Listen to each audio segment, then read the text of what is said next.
The Wide Awakening presents the Break Free Workshop, an introduction to get out of your own way to a thriving body. And now, here is author, speaker, and awakening coach, Jennifer Hough.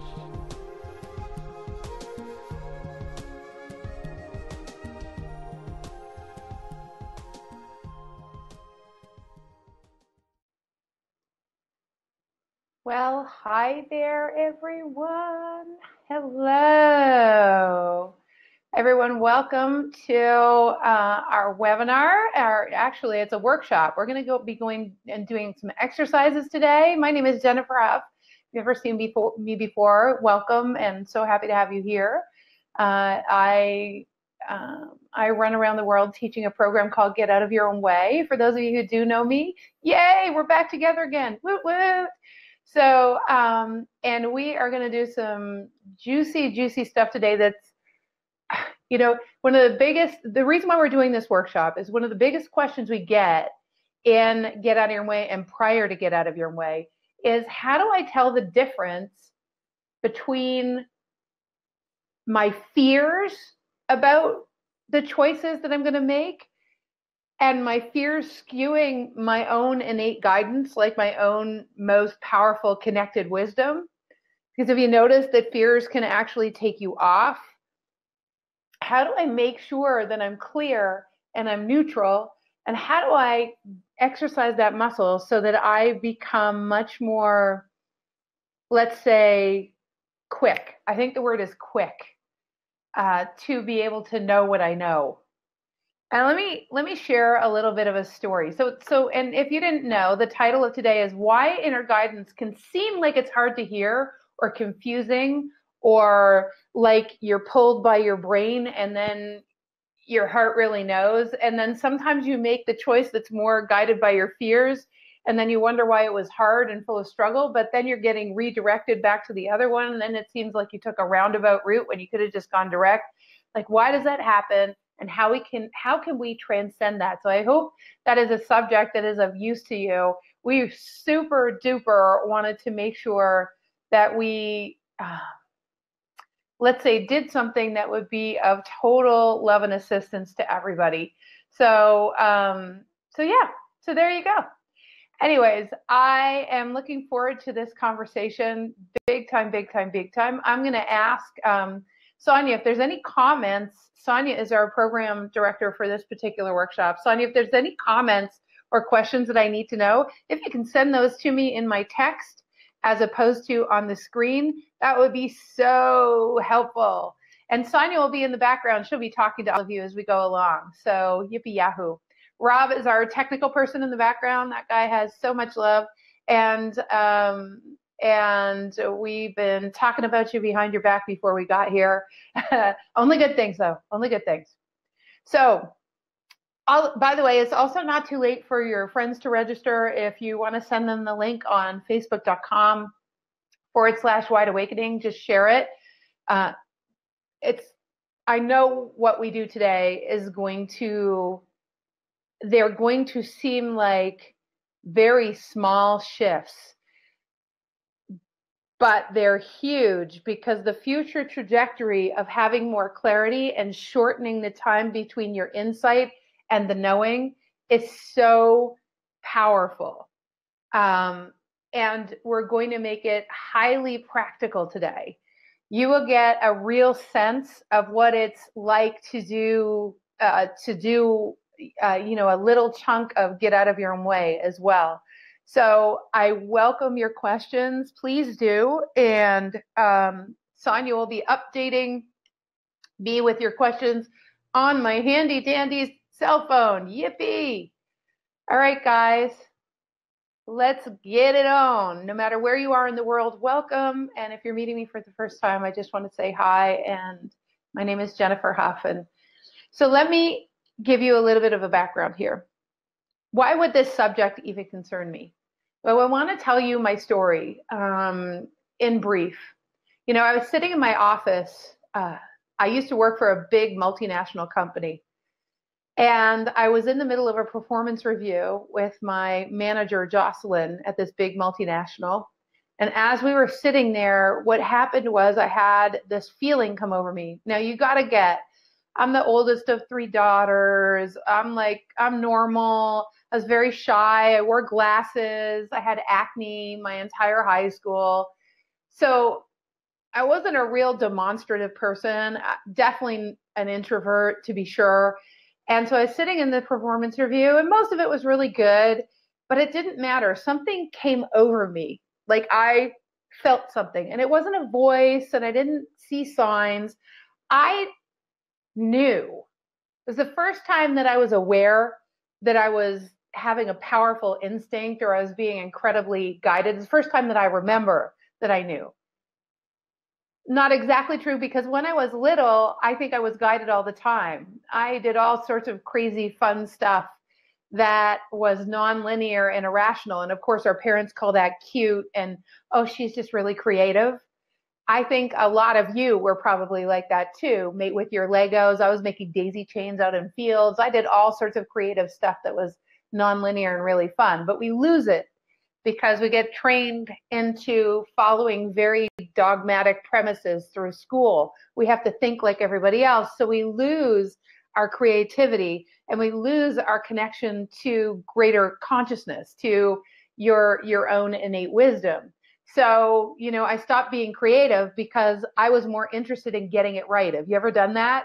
Where you're way more interested in getting it all right rather than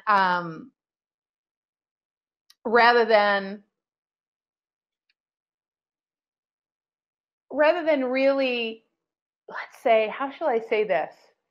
Rather than actually playing with what's happening. So when we start to make the idea of getting school right or getting it right around our house, the instant you do that, you go mental. And there's only two. So your creativity or your action in your life can either be guided by, it could either be guided by your fears or it's guided by your infinite wisdom. Okay? Or what I would like to call the heart of things, your instincts. So your life is either guided by one or the other. It's like this on-off switch. Of course, when you're in fear, you've got your cortisol running and it's putting you into very linear strategic mode. That's what happens. When you're being guided by your greater wisdom, you feel incredibly creative and open, which is part of, I'm mentioning this now because it's part of how we're going to make the distinction. Because if you could get really clear on what it feels like, right, it would be much easier to follow that wisdom if you could allow yourself to feel that expansion and that excitement and that knowing without being skewed or interrupted by all the fears about your relationship or money. Imagine if you could just stay in your heart, if you could just stay in that flow with all of consciousness, and the voice of all those fears or how you're going to get hurt or something happening to you became completely irrelevant, right? Not that they go away, but they become irrelevant because you're more interested in staying in the flow. So I'm giving you a clue already, but we're going to do some exercises around that. So stay tuned. All right. So my story is this. I was sitting in the performance review and Jocelyn said to me, so, what do you think? What's your feedback? And I said to her, Jocelyn, I do not know where this is coming from, but I got to go. And she said, you got to go. And I said, yeah, I got to go. She said, to the bathroom. I said, no, I have to leave this big company. She goes, but this is such an amazing job and we're paying you well. And I said, I know, I don't know why. And as it was coming out of my mouth without any context for where this irrational feeling was coming from, I was given 2 months to get my project finished and to get out of there. And the whole time I was questioning, which of course diffuses the power of the instinct. I'm in my fear. I'm like, what am I going to do for a living? Am I insane? But I just knew. In that instant, I asked a question. First of all, how do we just know? How can we just know? How did I just know? What's the science behind just knowing? So we're going to talk about the science behind just knowing so you can see what I see about how you get in the flow with all of consciousness, with your greater wisdom, with the other aspects of you. Because now I was curious. I knew it was the right thing and it made no sense, but the results it gave for me in my life, those results are the reason why I'm in front of you right now. I knew that the rest of my life would be about something else. And I started to do some really cool things. I'll give you another example. In relationships, I kept breaking up every relationship that I was in because I was trying to fix everybody. I was trying to control things so it wouldn't turn out like, whatever, my parents' relationship or whatever. And I was trying to control things. And so that's all intellectual, right? It's based on fears. It's based on being motivated by what you don't want to happen. Okay. So again, under fears, what happens is you're being motivated by what you don't want.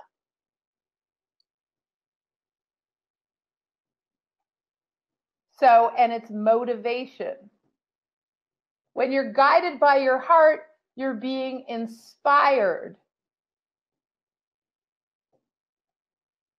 When you're motivated by your heart, you're being inspired by a future. Where you're being inspired by a future, that means that you're being called by something, which means the past doesn't come into it. So when you're being motivated by fears, the past is coming into it, which is where the distraction comes from. You starting to understand, picking up what I'm putting down here? So one of the keys to getting clear, we're starting in on it already, is that what we want to do is get ourselves to a place where we have a neurosynaptic highway developed in our brain, which takes a little bit of work, that we start making it more important that we're inspired forward by a future. But the problem in society right now is that people are so used to and have been trained to think in workshops just like this, that you have to fix your fears. I have to get over my fear first. I have to not be afraid first. I have to transcend the fear. I have to fix my past first. I have to heal all that stuff first. The truth is, you actually don't. That is an amazing egoic paradigm that says that you have to transcend all of that first. It's the slow track. What if now, before you go, oh, that's not true. Oh, come on, Jennifer. Like, I've heard it over and over again. It must be true. Just listen. Imagine a time where you were super inspired. I could imagine a time when I was like jumping out of an airplane. And at first I was friggin' freezing cold. But next, I was in awe. I couldn't believe I was right by the mountains too, in Calgary, my friend John. And we did this tandem jump, and I was just like, oh my God, this is amazing. And I was looking out, what do you think happened to my bills? What do you think happened to my worry about, a parking ticket or whatever? It all went away. I didn't care. I was so inspired by this jump out of a plane. Even the fears of landing just went away. It was just incredible. It was awe-inspiring.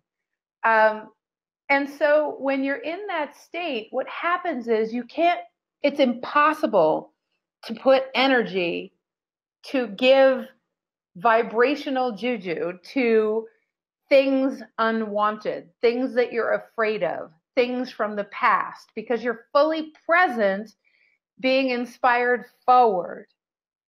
So let me show you something about physics. It's really key here. And it ties into that story about that interview. I knew that I had to leave my big multinational job. It was scary, but there was a visceral, physical feeling of openness and of expansion and of possibility. And at this point, I didn't know that there was an inspired future calling me, as in my mind didn't have the full picture of what it looked like. But watch, I had just done this amazing workshop with a group of contract manufacturers, and we had saved this company $150,000. And it was because I brought all these people together and I learned how to facilitate their ability to develop systems that made them work together more fluidly. And I was like, wow, that was super cool. And in that instant, I launched a powerful desire that that's all I wanted to do with the rest of my life. So initially, I thought that my instinct came from nowhere. But once I realized that my instinct came from somewhere, that I actually did have a powerful desire and a vision forward, the minute that I left my job, I started creating ways to assist companies and people to live more fluidly and to live more in harmony with the way that life rolled, with the way that it worked. And I started to study physics. And I started to study applied physics. Like, how do we apply everything I'm telling you right now in our lives? So let's just pause for a minute before I go any further. I want to make sure you know we're going to answer some questions.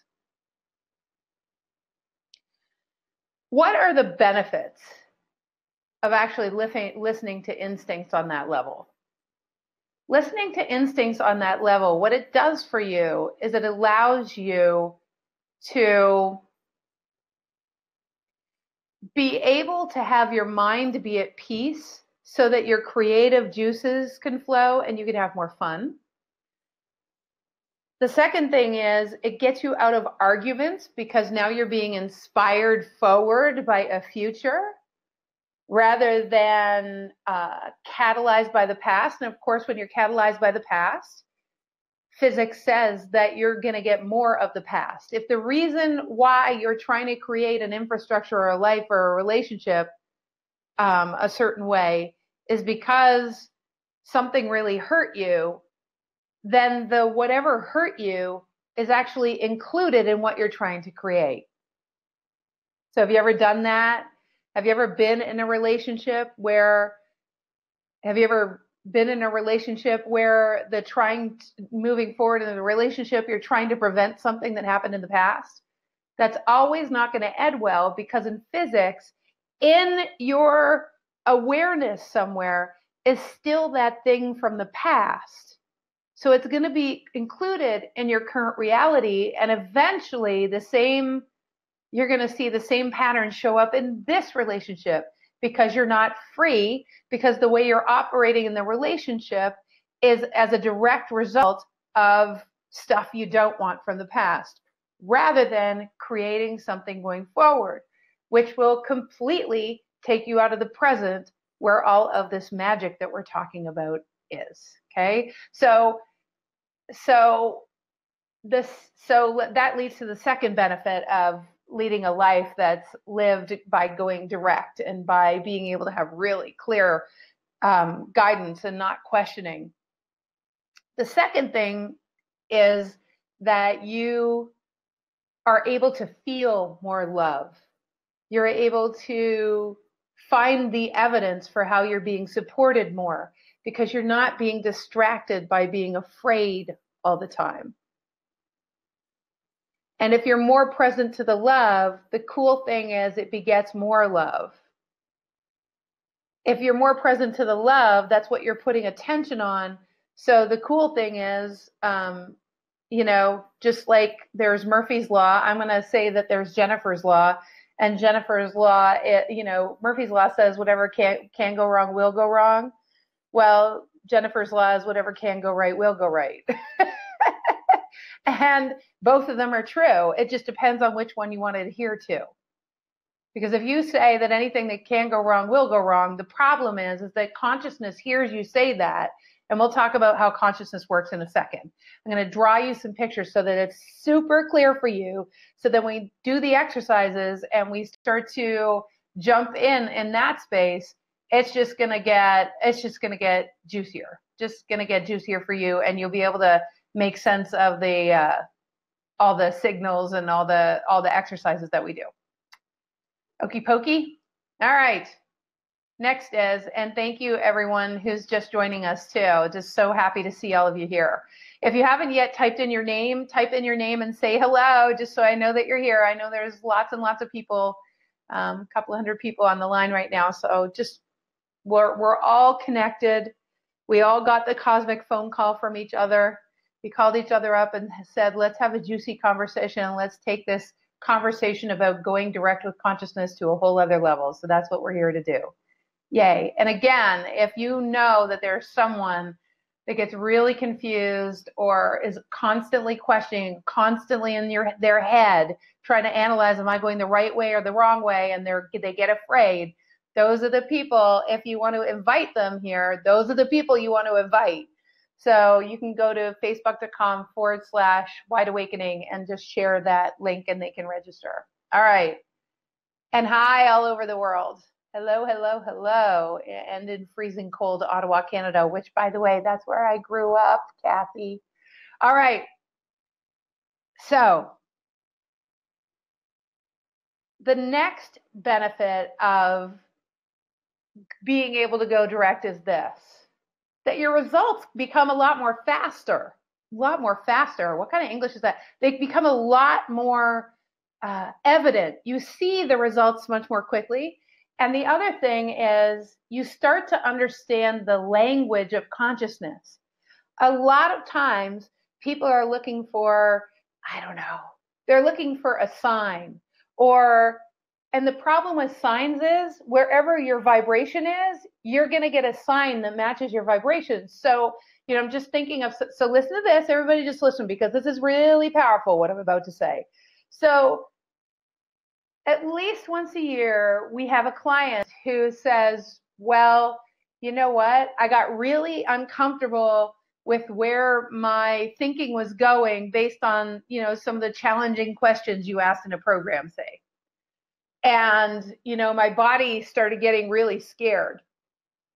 So what I did is I started collecting evidence for how come going this direction is not good for me. And I started to look for the evidence for that. Have you ever done that?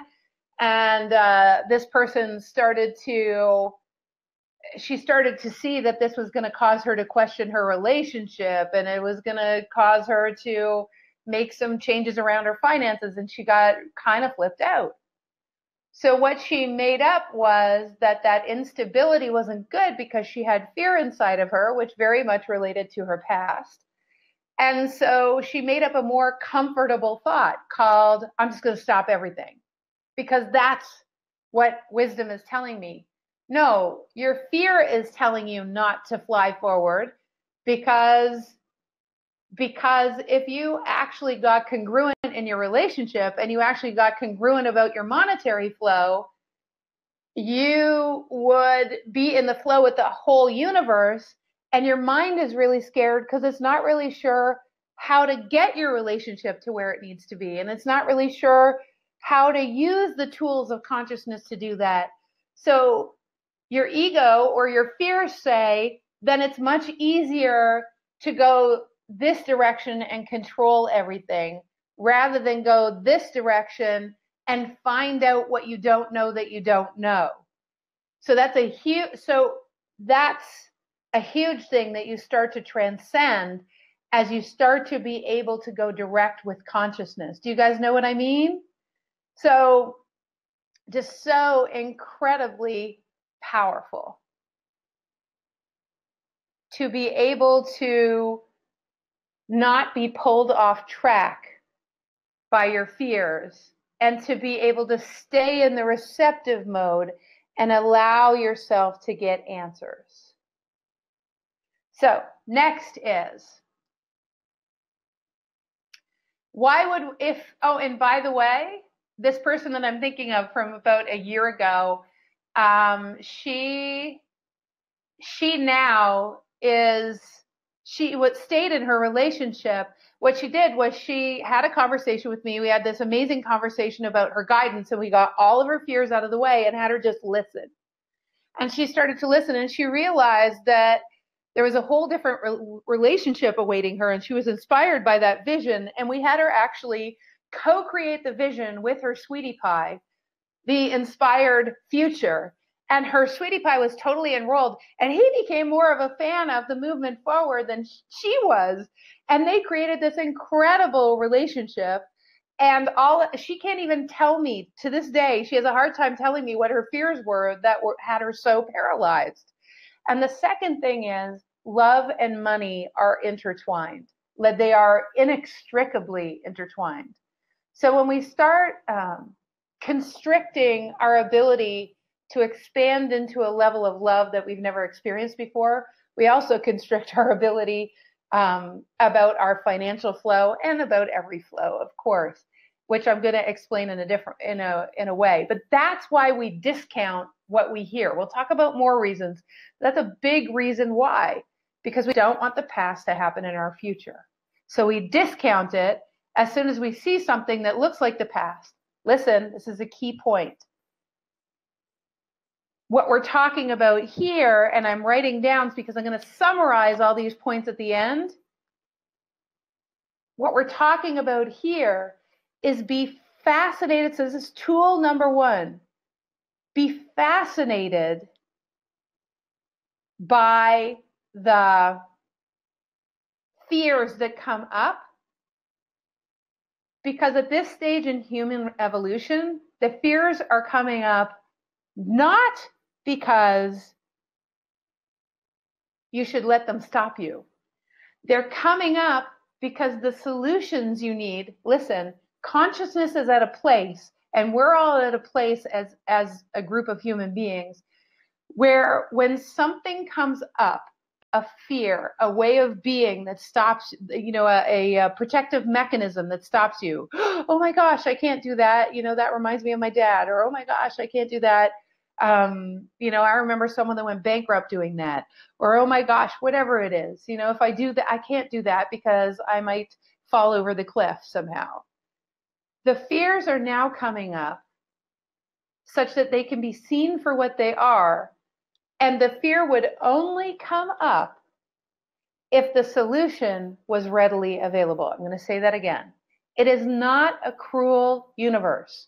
It is a benevolent universe. Well, ask yourself, do you think it's a cruel, awful, terrible?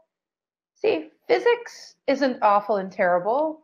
Physics is very honest. Consciousness is very honest. And consciousness loves flow. Physics loves flow. It loves expansion. It loves creating upon creation. If you respond from a fear, you're not creating, you're contracting. So it is not in the direction of consciousness if you contract. So you're going against your natural state. Don't worry, because if you contract enough and keep withdrawing enough, before long you'll get the big cosmic 2x4 that hits you in the side of the head to finally catalyze you enough that you have to take steps forward. I've had that happen too. I'm sure you have as well. So what happened was she got an inspired vision of what was possible. And as they went forward together, they came up with creative solutions that she would never have thought of before. She even came and took Get Out of Your Own Way to Relationships That Rock, and they flew. And he was a way better. He was like the super student. Like, he just loved it. So now off they go flying. And of course, as I said, their finances shifted as well, because once she realized that how physics works and how her body works as a messenger, everything changed, right? And I tell you this story so that it can activate something within you, so that we're just opening portals up within you so you can feel what's possible.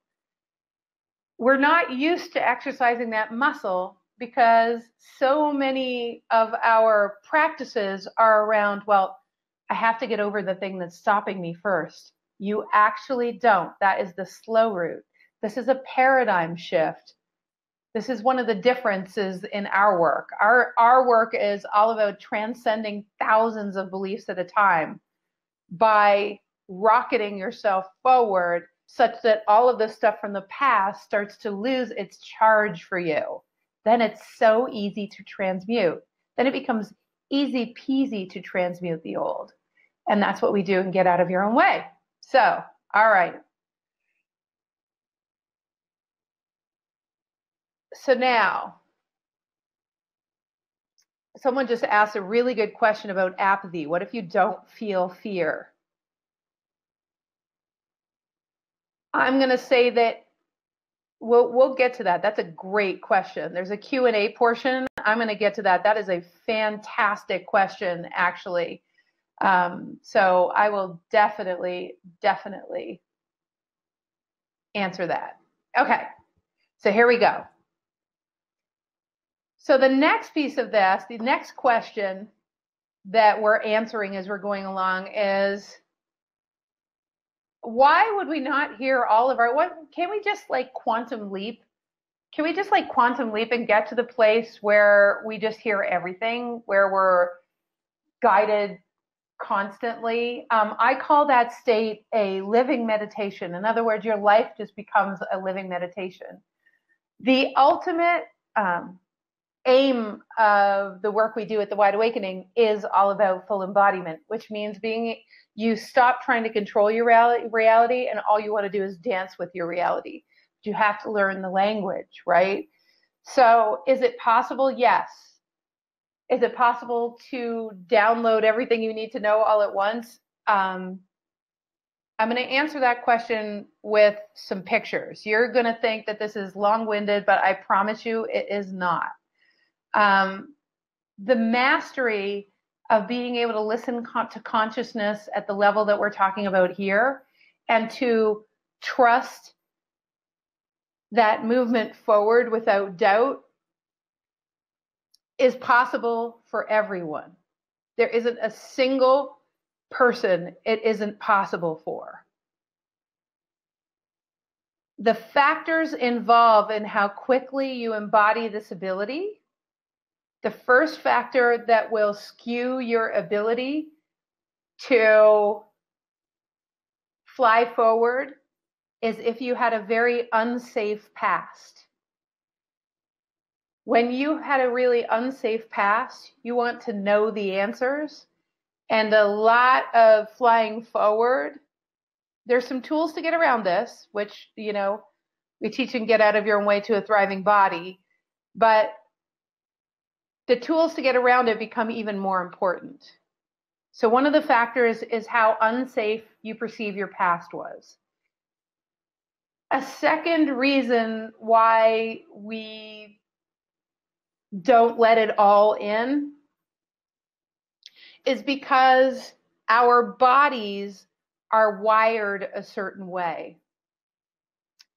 Letting in, and let me just show this to you, how this works. All right. Let me just move this over here. Letting in that much information all at once, if you imagine that each and every person, I'm going to make this really clear. There you are, and you have a really super big head with no neck. And you're made of 75 trillion cells, give or take. Now you might think, why is she talking about biology when we're talking about getting clear on guidance? Well, this is where we get into the crux of things. I told you that when I was in that interview with my supervisor, I just had a feeling. I didn't realize that it was a cellular feeling or a bodily feeling, but it was. So here's a little bit of the science of it, you guys. And remember, what we're doing is we're addressing the question, why can't we just download all the guidance and all the upgrades that we need right away? Why can't we do that? Well, this will explain it, but it will also explain why you can get better and better and better at it all the time, okay? So we all have 75 trillion cells. Remember, I told you when I was little, I went across the street on Morningside Avenue in Montreal, and there was a field. There isn't a field now, but there was a field then. And I, as a 3-year-old, would kind of run away from my house, sit in the middle of the field. There were daisies everywhere. I would sit on a little rock and I would make daisy chains. It brought me so much joy, I can't even tell you. Sometimes the little doggy Bo would run out and he would come and join me, and we would play in the field and we would make daisy chains, and it was the most awesome thing ever. So expansive. My 75 trillion cells were wide open and receptive because I was in creative mode. You can probably feel, as I'm talking about, you can probably feel the sunlight shining on me, cute little curly-haired little girl with her puppy dog play. I mean, it's like a movie, right? What I was looking for was this happy, wide open place. Instinctually, kids are constantly looking for a happy, wide open place. So stay with me. So we're going to say wide open is over here on this side again. Wide open, expansive. These are all words consistent with it being in your state of infinite wisdom. So stay with me. So here's me, here's you, 75 trillion cells. The 75 trillion cells, let's say this is one of them, have little receptor sites on the outside, shaped very specific ways. On the inside of these cells, at the nucleus, is DNA, the twisted ladder that you hear about. And you might think, well, again, Jennifer, what does this have to do with guidance? Well, this is what it has to do with it. When science measures what these receptor sites and what your DNA, a part called your telomeres, pick up on. And by the way, this is not about, I think there's a nutritional product that expands your telomeres.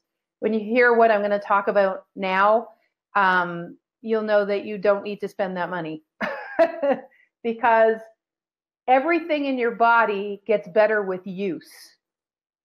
Okay, it gets better with use. Supplementing can assist your workouts and help you develop muscles, but unless you're actually working out, the muscles won't develop no matter what you do.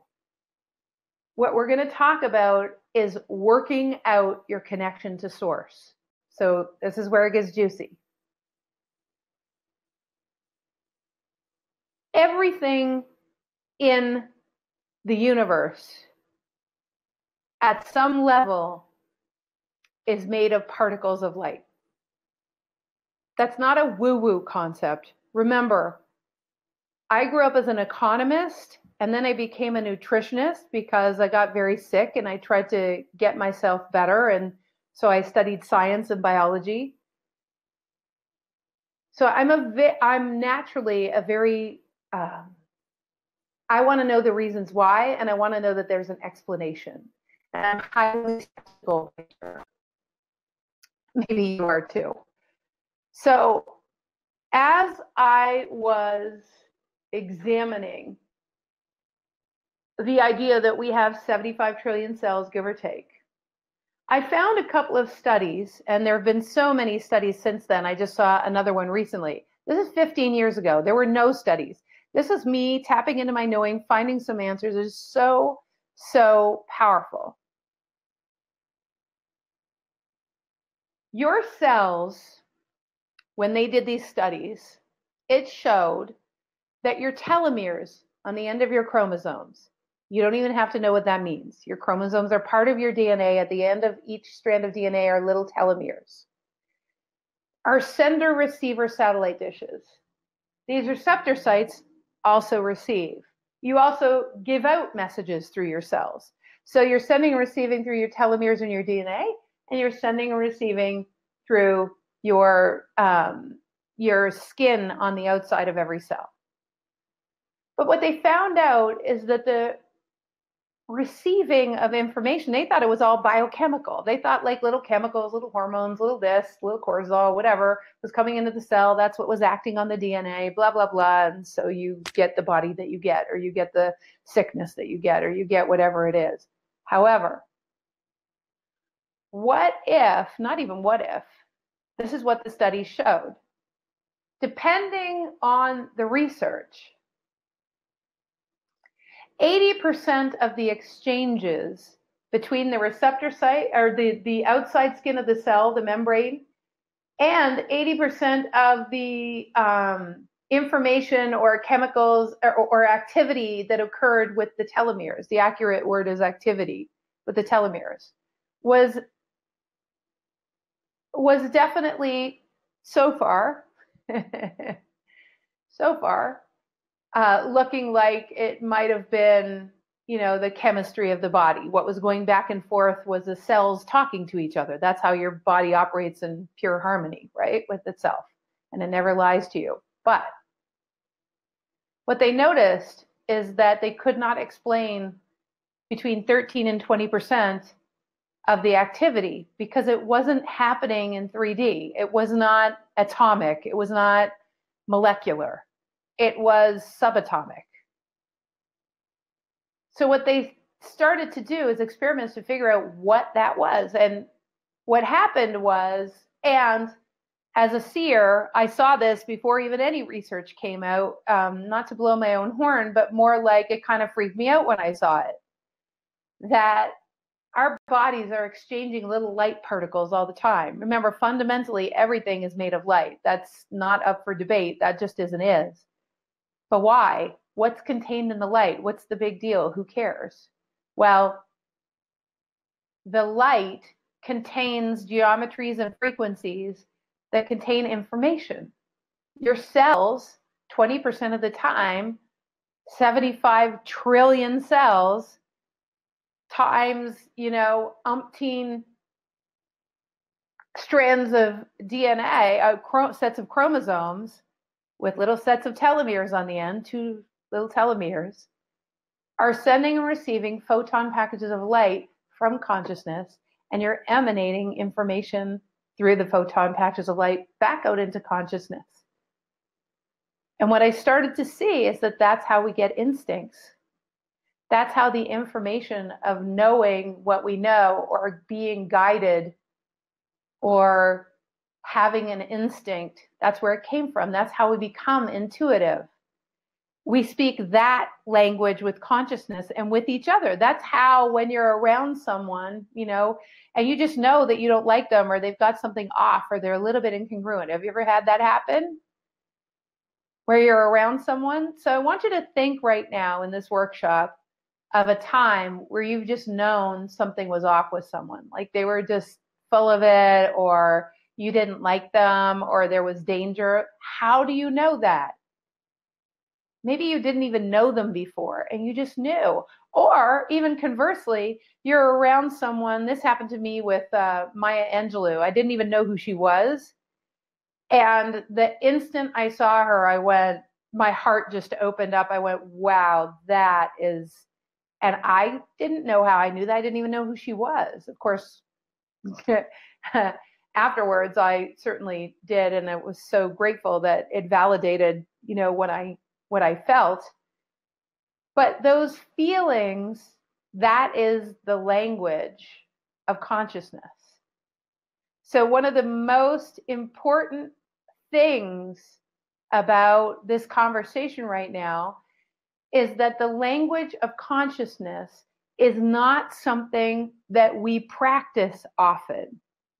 Consciousness is always presenting us. You have 75 trillion cells giving off and receiving photon packages of light constantly from consciousness every millisecond of every day, times 75 trillion sets of telomeres and receptor sites. That is huge. So consciousness, in its creation of us, knew that we only have 2 ears. We only have 2 eyes. We only have 1 nose and 1 mouth. We only have like 10 fingers. But we have 75 trillion cells. Just think about the implication of that. 75 trillion sets of sender-receiver satellite dishes getting information from consciousness through photon packages of light, and it's not a woo-woo thing. But you see, let's go back here. You're either coming from your fear, and when you're coming from your fear, so here's the next piece, here's the next little addition to our, drawing. Here, you'll be coming from your mind.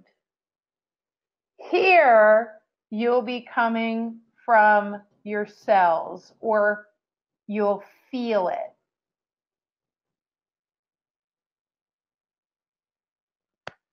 So I'm going to say this again. Over here, when you come from your fears and you don't want the past to happen again, your mind and your strategies that you've developed will kick in. So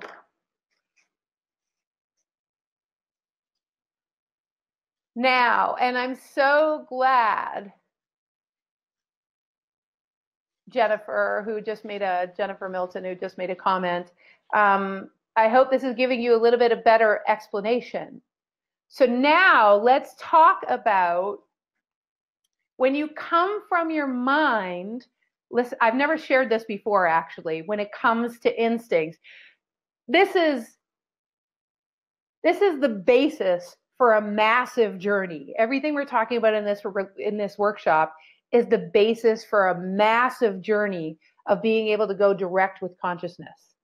I hope you can feel that anyone can do this, but I'm going to tell you it's a journey and a process. I've been teaching this for probably about 12 years now, and it is not for the weak-spirited, because oftentimes when we get direct information, it feels as though the information is so nonlinear and irrational that other people, so this is the third thing on our list of why people don't follow their instincts, because of the judgments of others. By the way, the more unicorn you are, or as my friend calls it, what does she call it? A purple, darn it, I can't remember. Anyways, the more unicorn you are, okay, the more you're listening to your instincts, and the more you'll find that other people kind of don't understand how you operate or why you live that way. Because most of humanity lives mentally. Most of humanity, if you're on this workshop, you will, Purple Squirrel, thank you, Lee, thank you, from Tina Dietz, I love that, Purple Squirrel.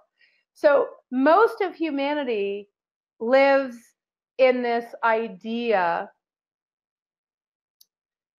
where they're so in their mind listening to the neurosynaptic highways, and hold on, because I'm going to actually show this to you. Okay, so most of humanity is so in their mind over here, in their head. And in your head, in your brain, what happens is we develop neurosynaptic highways, just little neurosynaptic highways, little branches of choices you can make in your mind. Those neurosynaptic highways were developed in order to protect you from danger often. Some of them are creative neurosynaptic highways. If you're an artist, like, you develop all sorts of them. But so many of them, based on a world that is filled with the illusion of lack, means that we have to fight each other, and that people are going to hurt you to try to get what they want. They're going to try to take your power away. So you've developed physical neurosynaptic highways in your brain that are strategies to cope with people being that way.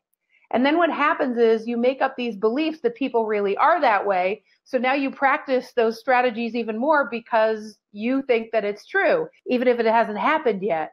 In other words, you're constantly on guard. These are very real, and they have triggers. As soon as you see something that reminds you of that fear, let's see. When I first started speaking, so I remember a couple of times where my very tall, wonderful teacher in grade 3, Mr. Klein, put me in front of a whole group of people, right? And because he saw how shy I was, I wore glasses and my mother cut my hair. Sorry, Mom, but it wasn't nice. And he wanted to help me. He's such an amazing guy. He wanted to help me be more expressed and stop being so isolated.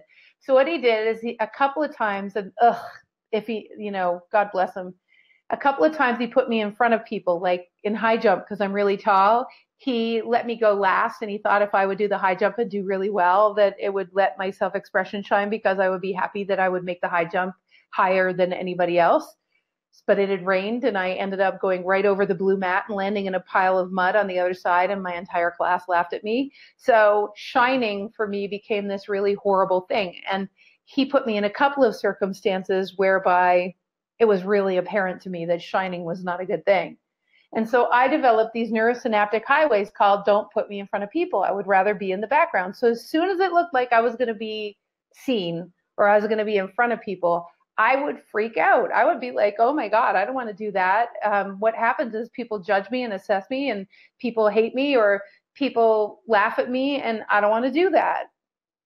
By the way, the fact that I'm in front of you right now is a testament to following guidance and being inspired forward by a vision. But there's a process to get here, right? So neurosynaptic highways are very triggery. So I'd love to hear from a couple of you what some of your autopilot, in relationships. As soon as someone does this, I go into protective mode. What are some of those things? In business or around money, as soon as you see someone do this, it triggers a behavior in you. What are those triggers? Because you see, that neurosynaptic highway is really important. But we were just talking about what are the reasons why people don't listen. And one of the reasons people don't listen is because we're afraid of judgment. And what we do is we develop these neurosynaptic highways, these behaviors, to prevent ourselves from being judged or laughed at or hated or not liked. Okay, so now over here, though, when we're listening with ourselves, just breathe with me for a second. You're me. Okay, maybe you've had a similar thing about speaking in front of people. So you're me. Just come with me on this little journey for a second, okay? And keep writing. I want to hear about your triggers. What triggers you to not listen to, because as soon as you do this, you're not listening to your instincts, because you're not in your cells, you're in your mind. And when you're in your mind, you're not receiving the photon packages of light, because your mind and your neurosynaptic highways do not, they're not open to greater wisdom. You're in fear, you're in fight or flight over here. But over here, all of a sudden, cells wide open. So just come with me. I want you to feel this, okay? Yes.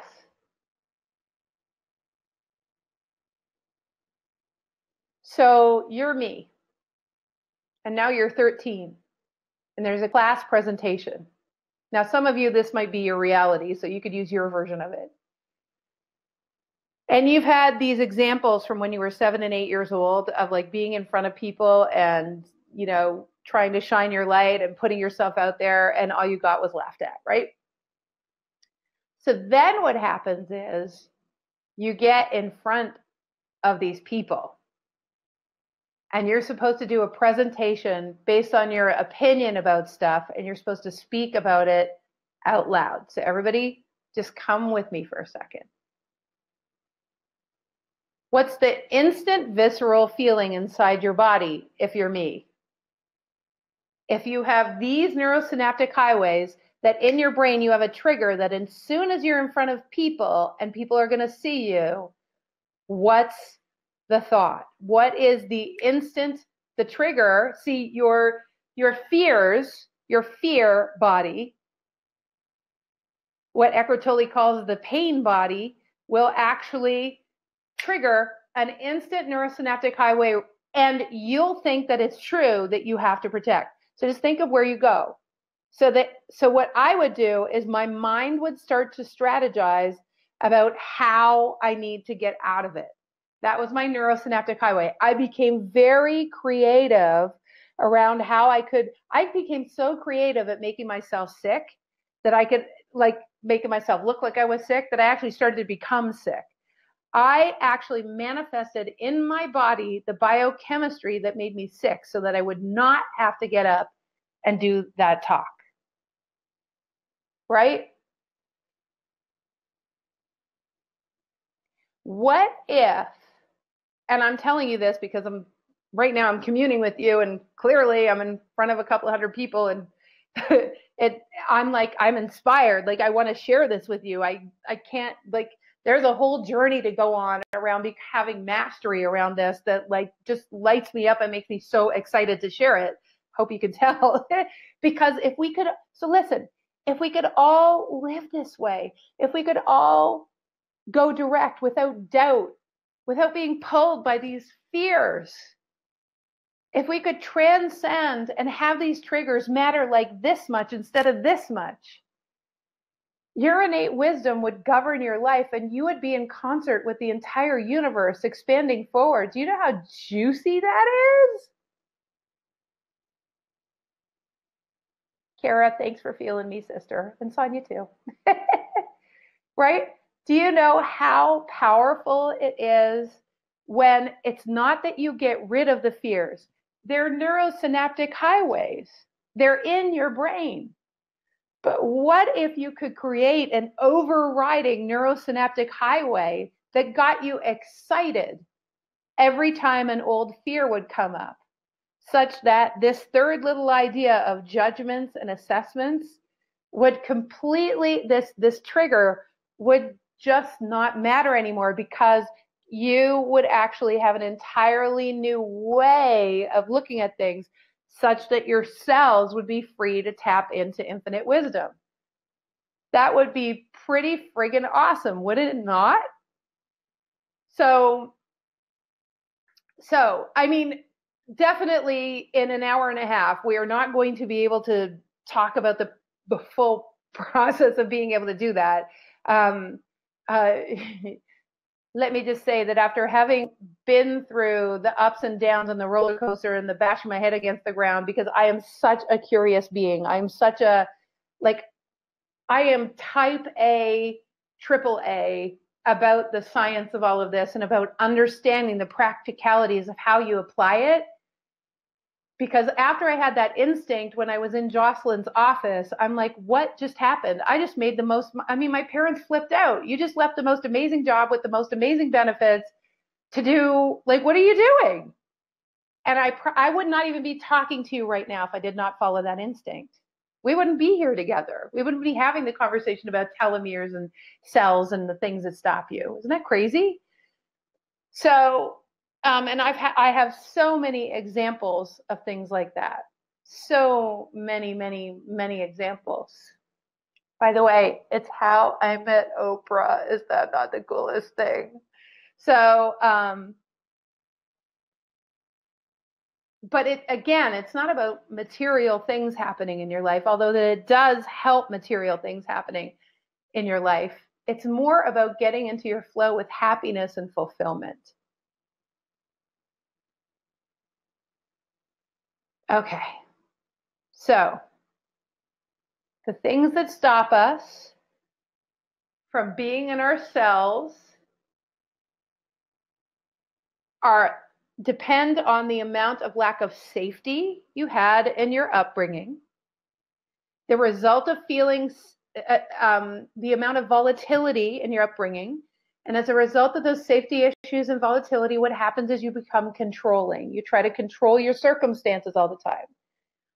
There's a neurosynaptic highway called control. Does anyone recognize this? Do you guys understand this? So you start trying to control your relationships so you don't feel unsafe. You start trying to control, like you overreact. You notice that everyone else doesn't get their shorts in a knot when things are a little bit disharmonious. They're like, okay, they just go with it, but it drives you crazy. It makes you nuts, right? So glad I'm not alone, Carol. And so the third thing is around worrying about the judgments of others. We actually make the judgments of others important. We make the judgments of others more important than, like, being judged by others, more important than following our heart. I'm going to say that again in a different way.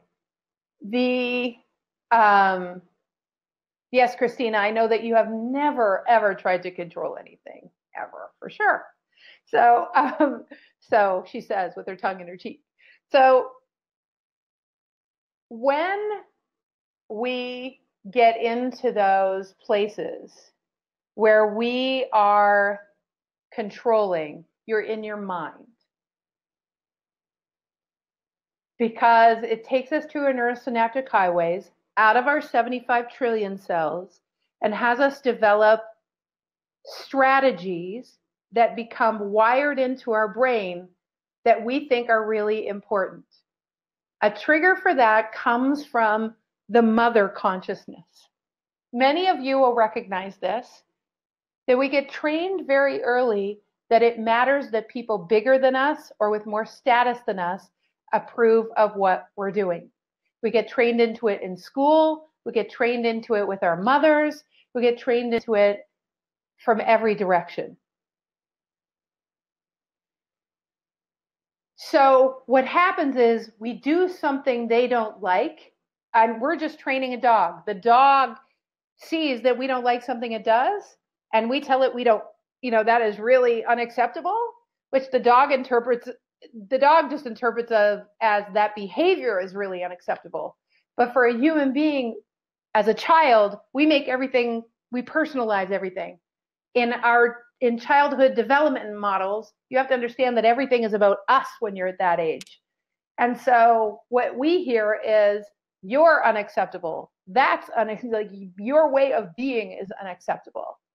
And so what happens is we get trained into the idea that the judgment of others matters beyond anything else. Just breathe for a second. And Leslie, being a good girl, I so get it. Right? I so get it. And Heather's saying, what if you had so little safety growing up that the trauma splintered a part of you, that you sort of dissociated to allow for the work of transmuting. The brain is an amazing thing. When we have a lot of pain or a lot of volatility, it's amazing how it will block what actually happened to us. It's a brilliant mechanism of the brain to be able to get you back in your flow, because your neurological system cannot handle the degree to which the disconnection was happening from consciousness in your reality. Most people think it's a bad thing. I think it's a brilliant thing. And as you start to embody the greater truth of who you are, and you start to bring back the splintered pieces of yourself and your innate abilities and all of the tools that we have available that allow us, which, by the way, we're going to be talking in Get Out of Your Way to Thriving Body if anyone wants to come. As we start to embody those tools, you're able to transmute the past that you thought was too volatile or too much or I can't handle it. You're able to see how powerful you are to transmute it without getting entangled in it and being re-traumatized. And it just moves through you as opposed to having to analyze it, Heather. So for me, it's a huge, huge, huge benefit of being over here. But I was getting to something. Your parents, mostly the mother consciousness, father consciousness too, but a lot the mother consciousness, trained us, and then school and then work trained us into, this is the acceptable behavior. For a lot of us that are very sensitive to those biophotonic packages of light, to those light particles that deliver the greater information or the deeper truth, what happens is we become a little bit more freedom seeking. We become a little bit more aware of deeper truths that go beyond the shoulds, musts, and have tos of society. So then we want to step outside of them. But in order to do that, you have to become eccentric, or you have to become a unicorn, or you have to feel like you're lonely because nobody agrees with you, or, fill in the blank, whatever happened to you. The cool thing about this conversation is that all of us together here probably have a little bit of that ability, because even your instinct to get you to this class is likely the result of your knowing, right? It's like the result of your instincts. It's likely the result of your even if you're just listening to the replay, it's likely a result of some kind of internal knowing that you should have been here. And how you knew is because biophoton packages of light got received by your cells. You just had an instinct like, yeah, I want to listen to that. That'll really help me. So feel what it feels. So let's go back. Think of someone that told you all the shoulds, musts, and have tos of society. Oh, you can't do that. Oh, you have to clean up all your toys. Oh, you have to make your bed every morning. And if you don't, I'm going to be really upset. So now's the time for a little experiential part in our workshop, just like the beginnings of understanding there's like a 10-step process. This is like a combination, the combination of the first two steps is to actually realize what it feels like. So, and then we're going to talk about how you transcend this. Okay. So everyone just breathe right now. Just breathe. Maybe even close your eyes. Get a little bit comfy. Now, put yourself back at, say, 6 years old. When you just are in grade 1, you're being told some shoulds and musts. Maybe even you were scared to go to school. Not everyone was. Lots of people were excited too. For those of you that were excited, like you liked learning, just get present to how your body felt going to school. Did it feel expansive or did it feel contractive? For those of you who were scared or already were getting into the mode of trying to get it right, you were developing your first signs of perfectionism, because if you are only perfect, people will love you. Remember, again, this goes back to my idea of judgments that's in the mommy consciousness. It's like, you have to do what I approve of. So if you don't be a perfectionist around getting life right and getting school right, then what's going to happen is we're not going to like you, and we're going to instill in you that you not being liked is way more important than you following your instincts. Do you see what happened? So everybody just feel. You're going to school, or you're at home and being told you have to make your bed, and it didn't make any sense to you. But eventually you just had to make your bed. So, or whatever it was for you, you had to put the dishes in the dishwasher, or you had to, whatever it was. Feel inside as you were delivered all these shoulds, musts, and have tos and confines, where you had to figure out the strategies and you had to figure out how not to upset everybody else. Maybe your parents even had some incredibly irrational shoulds, musts, and have tos because they had a volatile upbringing. And you can't, creak the wood floor, or you have to fill in the blank, something very controlling. Go into your cells right now. Take your consciousness behind your eyes. Take your consciousness into your cells. As you're told all these shoulds, musts, and have tos, what happens to your body? Is it contractive or is it expansive? So as you're going into this idea that you have to change this about yourself, that you have to behave that way, that you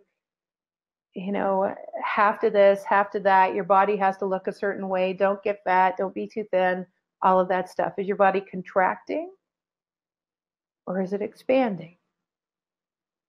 Your cells. Now, from here, understand that that contractive feeling is because as soon as you're afraid or as soon as you're giving information in order to be able to follow the linear model of how we're supposed to fit in life, you instantly have to follow neurosynaptic highways as opposed to your cells. For those of us that were born sensitive, and what sensitive means is your telomeres are wide open to consciousness and you were born to create, you were born to fly. When you get into what I call awakening schizophrenia, what it means is you've made the judgments of others or your safety mechanisms or whatever it is just as important as following your instincts. However, the safety mechanisms are man-made. So this is where it gets interesting. Infinite wisdom speaks the language where it considers everything, the entire universe. It considers everything. It considers your neighbors. It considers every blade of grass. It considers every star in the sky, every other civilization that isn't even on planet Earth. It considers everything and delivers you wisdom that would allow you to be in your infinite flow. And we concern ourselves with the judgments of others.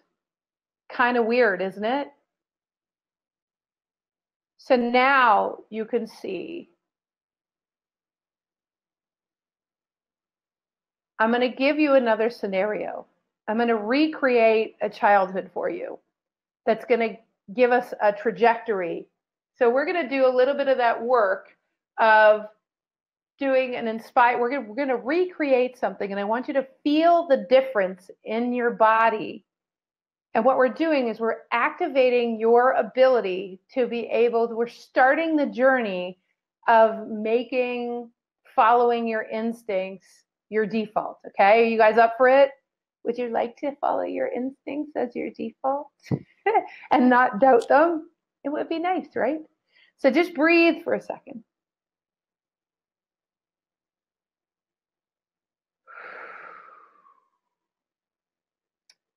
So now take your consciousness behind your eyes. Despite whatever happened in your childhood, just go with me. This is actually going to be quite, for some of you, going to be really healing as well. I call this a right brain, left brain reconciliation. What we're doing is we're bringing deeper truths to your body. And I want you to feel what happens in your body as we do this reconciliation. Okay? When you were young and you were growing up in that family with those people, take a breath and take your consciousness even more deeply into yourselves. At the same time, there was a part of you that remembered who you were. There's a part of you that maintained your understanding that there was a deeper truth, or we wouldn't even be having this conversation right now. There's a part of you when you were little that looked at adults and looked around and saw how sometimes they fought with each other. Sometimes you saw it on television or in politics, and you thought to yourself, if only they would try to understand each other. Or if only they would talk to each other. And that was your innate knowing. Those were your instincts. Sometimes you spoke deeper truths, but you got shut down by your family. The wonderful thing is that you still knew. Sometimes you had a deep connection with your cat or your dog. And if you can imagine that you had that cat or dog or fish as an activator of the possibility that you could remain in your knowing, because those little beauties live in their instincts and in their cells all the time. What an amazing activation for you, and how brilliant were you that you manifested either your connection with a cat or a dog or with nature. Isn't it amazing that even though you didn't know about instincts, you still would go to nature and walk in the trees or climb trees or run in the field?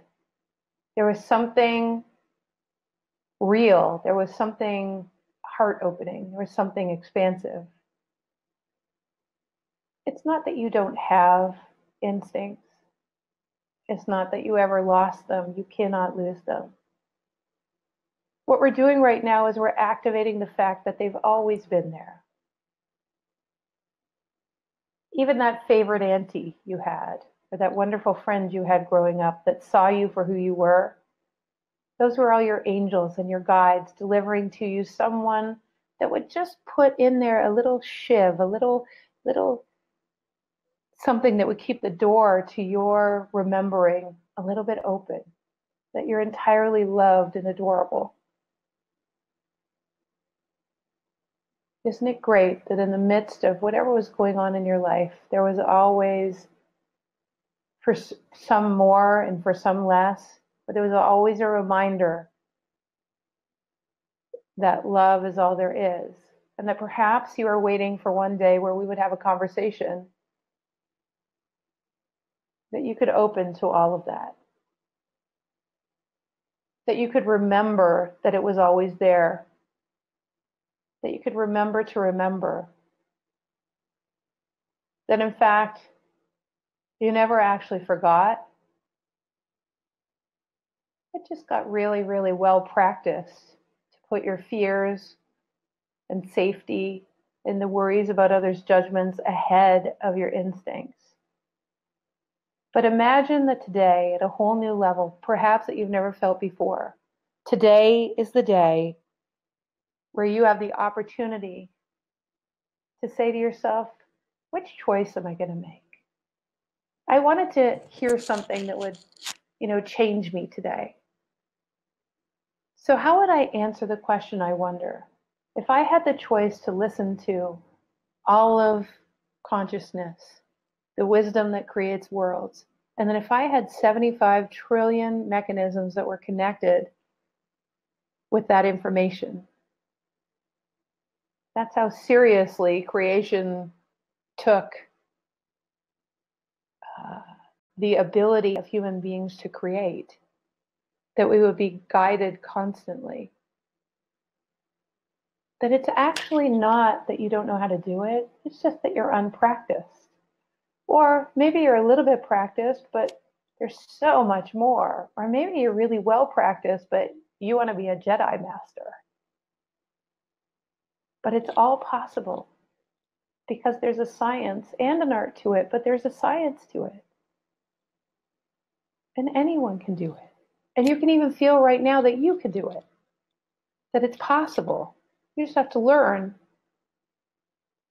and to be in a supportive environment where someone's willing to activate it and say, hey, just even right now as we're talking about it. So the question is, do I believe fearful human beings? Or do I want to live my life from the infinite nature of all of consciousness? What would provide me more flow? And if all I have to do is learn, then why not? So as you breathe that through, just breathe that through. Relax into that it's possible. Relax into that you actually don't have to fix every little protective mechanism before you fly. That you can just learn a new way. And in going forth in that new way, that everything that isn't that would necessarily have to fall away. Because as you expand into more flow and more fluidity, all the protective mechanisms start to become very uninteresting because you realize there's so much more to life. Maybe you've even felt before how much more to life there is. And that's part of the metaphysical reason why you're here today. So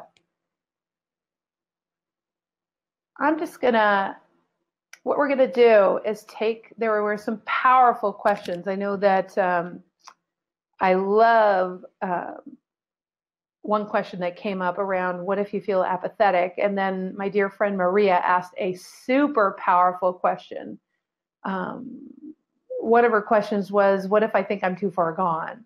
and I can't do it. So after I talk a little bit about how it's possible to do this work, if you will give me just a couple of minutes to tell you, we're going to do a 15-minute Q&A. So I would love to hear from you, though. What did you get from that activation? What did you see from our conversation together just now? How did you feel? Just type it in. Even in your typing in, the difference between the contractive and the expansive, as I went about that internal activation of what's possible for you and everything that we talked about, what happened in your body? Type it out. Share it with everybody. In your sharing, the awareness that it's possible gets driven more deeply into. It's actually part of the workshop to do that. So share what happened as as we did that, had that conversation together. What happened to your cells? What happened to your body? Where did you go? Did you make any new decisions? Are you more willing? Just talk about that a little bit. Just type it in the comments and let's see where you're at. Okay, would love to see. Okay, from there, I want to talk a little bit about on February 9th, 10th, and 11th, we're actually doing, for the first time in 2 years, a live Get Out of Your Own Way to a thriving body. And a thriving body means a thriving life. We're talking about your cells. We're doing exercises around how to live in this kind of expansion. We're doing left and right brain reconciliations so that you can start to get out of the way of all of consciousness serving you up, and you can become masterful at learning this language that we have been talking about.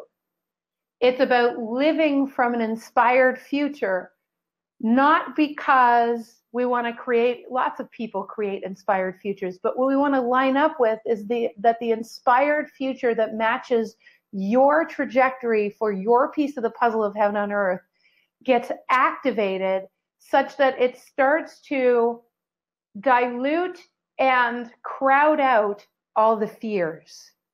And we activate that in a very specific way such that it sets you free. Not only does it start to set you free, it actually what we're starting is the process in Get Out of Your Own Way of you exercising the muscle of making living in that degree of flow your default. So what we're doing in Get Out of Your Own Way is we're creating new neurosynaptic highways. They don't fix the old ones. That is the long route. That's what most programs do. What we're doing is we're taking what was and we're causing reconciliations, much like we did earlier, that allow you to transcend the need to work so hard to be free and to gain clarity. And in that, what you will find is that your body and those telomeres and those how do you interpret the language of those photon packages of light? And your body gives you symptoms that are communicating very specific things, not general things, for instance, like in Louise Hay's book, who was a pioneer of that your cells are talking to you. But each individual has different symptoms that are very specific to them that you can't generalize. And if you can learn your body's own language, you start to learn the language of consciousness. You start to understand the photon packages of light. You start to transcend the physical issues. You start to set yourself free and become masterful at creating those futures that cause inspired biochemistry that emanate a new reality to consciousness such that consciousness responds to you differently and the default of your life is totally changed. That's what Get Out of Your Own Way is. That's what we teach and Get Out of Your Own Way to a Thriving Body. For 3 days, we're working from about 9 till 5. It is in Asheville, very deliberately, because Asheville, North Carolina is a place where there is a lot of alchemy, receptivity, inclusiveness. It really is an environment, a perfect environment. We're in a gorgeous place on the side of a mountain. with huge high ceilings and a gorgeous fireplace, which you'll be happy to know given the temperature out today if you're in North America. And so you can attend live. Rob will actually post the link at the top of the chat for being able to find out more about Get Out of Your Own Way and coming live to the program. But you can also attend from anywhere in the world in the online program. In other words, we're going to be streaming the program. The difference if you come live, it does definitely cost more, but that's because you're experiencing my team who've embodied these ideas, and we emanate those photons. You'll still feel it online, but to physically be able to do the exercises where we stand up and we demonstrate to you what it feels like exactly in a really powerful exercise to be in your flow. You'll never forget it. Even witnessing it, you'll never forget it, but it is so cool to be able to do it firsthand. So, and there's several other exercises and that we do that are about the practice and the practicalities that when you go home, you start to implement them in your life, and it takes your life on that powerful trajectory of clarity and transcending doubt. And that's what we want. We want to get out of being governed by the fears of safety or volatility and get into the creative mode and understand that consciousness has solutions that are right in front of you.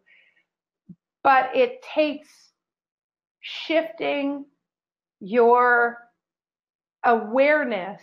It takes a permanent cellular and subatomic shift to a different mode of operating such that you can get into the mode of transmuting all those things that have been governing your life. And that's what we're going to be doing in Thriving Body. You can find out more about Thriving Body at thewideawakening.com/Thriving Body. I do want to say too that in Thriving Body there is, and let me just show you this as well. Rob, if you can turn on, I just want to show everybody the different modules, and then we're going to take the Q&A, which stick around for, because these questions are so powerful, and then we'll do final activation. So the 3-day in person, it includes all exercises. This is the most important part, where you actually shift cellularly and change your brain and your wiring so that it's a permanent shift. We do activations, which basically activate deeper truths that set you free from the dogma that's been governing you. In other words, the very things that would have had me stay in that job you'll just have freedom. And you'll actually, this is my favorite part, that you'll imagine being excited by change. Imagine that you get exhilarated by not knowing, that it actually becomes something that just exhilarates you. And that your new normal is a consistent barrage of receptivity to what would serve you. The miraculous, really, as you get out of the way of what was waiting to serve you up. So much of that has happened in my life since I saw the science and the art of this. So the next thing is there's a private community where everyone's had the Get Out of Your Way community, which is a powerful, powerful page. Anyone that's listening right now or is on the Get Out of Your Way page, you can share with everybody what it's like to be on the Get Out of Your Way page and be able to share with others from all over the world who've taken Get Out of Your Way. And myself and the entire team are on there commenting and sharing with you. And it really is helpful not to be alone, because in a program like this is pretty life-changing. If you were just by yourself, it would make it so hard. This is a shift in the way we approach everything, because it's not being in fear anymore, right? Or the potential of doing that. And the next thing is a private resource hub that will give you access to download the program and a little bit of bonus content. something called the seven steps to living a magnetic life is an article that I wrote that you'll all get if you haven't got it already. But there's two bonuses. One of them is the 12 Days of Awakening. And the 12 Days of Awakening is a series of activations that addresses every aspect of life where we're brought to deeper truths about love, about relationships. It frees up the typical crap that gets in the way of you flourishing and being able to live in that inspired future. It reframes the most prevalent belief systems hundreds at a time. So it's 20 minutes into each. There's 12 activations. They're about 20 to 25 minutes each on love, relationships, on abundance, on your purpose, on clarity of your purpose, on gaining clarity. They're very, very powerful. So that is something that we're offering to everybody who signs up. And the last thing is everyone who signs up also, as a way, honestly, to support you going forward, you're going to have a lot of questions because it really does change your life. So we do 3 months of monthly wake-up calls with you. And those monthly wake-up calls with you are so powerful. So you get to ask questions of me directly, like it's not someone else or a pre-record. Literally, you're on with me and you're asking, like, what the hell? I tried to do this with my husband and it didn't work. Or, I don't know, my dog's acting weird towards me. What happened? How come I can't eat, peanuts anymore? I don't know. But you get to ask questions that are a result of taking Get Out of Your Own Way. And we find it to be tremendously valuable. In fact, the couple of questions I'm going to ask at the end are from people in the Get Out of Your Own Way community. A lot of the people in this workshop are going to be taking this Get Out of Your Own Way. I hope you guys are getting excited. So the second bonus of those 3 monthly wake-up calls, is worth about $100, and the 12 Days of Awakening, it's basically $33 per call. And then the monthly awakening is worth $197. So as a result of registering today, you will get both of those things. Yay! And one of the things that I wanted to share with you is this, that the entire program, the entire presentation I did with you today was done without notes. No notes. I did not follow. We did an agenda. I didn't follow it at all. I want you to know that what I talked about and how I talked about it was completely from guidance. So you asked, is it possible to live and get clarity of guidance around the planet? Well, right now I'm in my passion, so I'm inspired by a future of being of love and assistance to all of you and wanting to pay forward the science and the art that actually shifted my life and shifted thousands of people all over the world. And that is what offers me the ability to tap into whatever it is that I've said today. So I wanted to share that with you. And I was wondering, because normally I would prepare a lot and I had all the things in front of me and all that kind of stuff, but I wanted to share with you because I was wondering, why did everything happen? Like even this morning, our heat went off and the dog was going crazy. And I thought something is distracting me from doing my final preparations. And I was wondering why. But this is what going direct with consciousness is. Even the fact that I can tell you that this entire presentation was done without notes. I just wanted to share that because what if you could do life in that level of flow? And I cannot tell you how much I would love to show you that, show you how, show you how to go direct. It's so possible. So for those of you that have already done Get Out of Your Own Way, absolutely share anything you want to about what it's meant for you. And we're going to get on to questions in a second. The next thing, though, is I wanted to just make sure you knew what we're going to cover, right? And Heather, we'll get to your question as well. Sonia, if you can actually take all those questions and copy and paste them in, or just type them out in a text, that way I can just look on my phone and I'll answer those questions, because that's a great question, Heather. So what we'll cover is, what we're going to talk about is we're going to dive into the science of those photon packages of light, those telomeres, and who you are beyond your body. What are the non-physical portions of you, and how do they all interact to make you an incredible sending receiving machine, and how you can dance in that level of flow. So Beyond the Body is all about the science of that. Module 2 is Awakening Clarity and Transcending Doubt. So now we're going to do exercise after exercise, assisting you to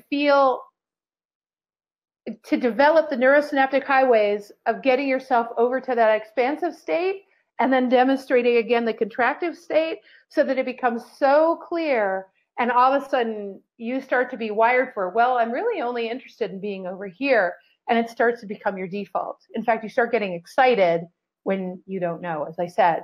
Module 3 is about transcending symptoms. Okay, so this one is really cool, because with my background as a nutritionist, it's just so wickedly awesome.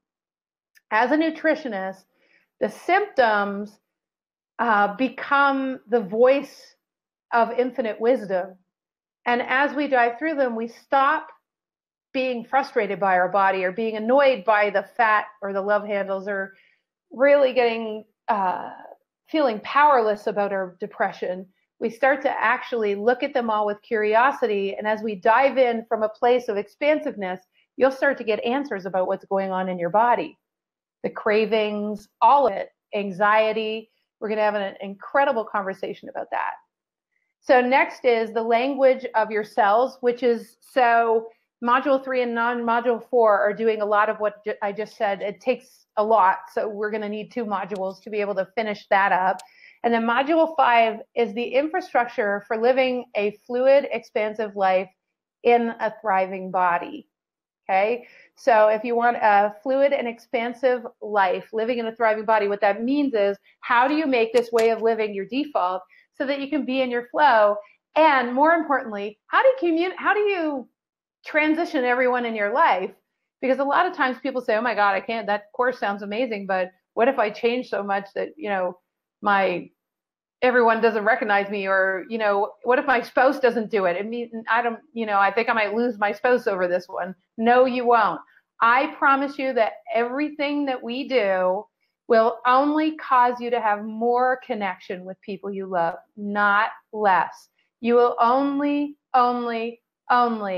feel more connected. That's the only thing that could happen.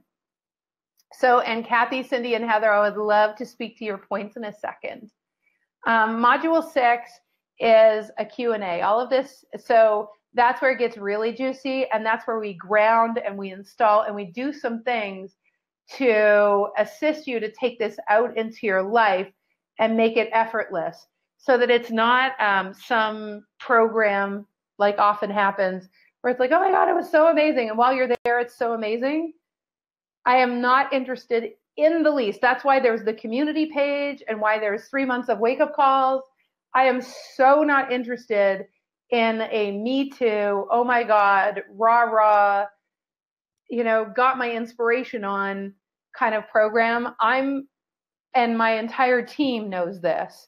We as a team are only interested in you having a life that makes a permanent cellular shift. You can see how my fear of being in front of people is not only not there, I love talking to you guys. That's just, oh my gosh, there are so many things. Even just recently, transmuting a whole aspect around being dominated or being controlled,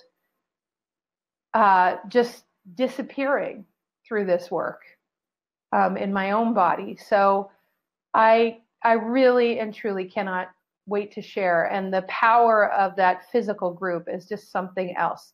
So check out the payment plans And if you really want to start this year with a total change, you go to thewideawakening.com/thriving body. And I can't wait to work with you.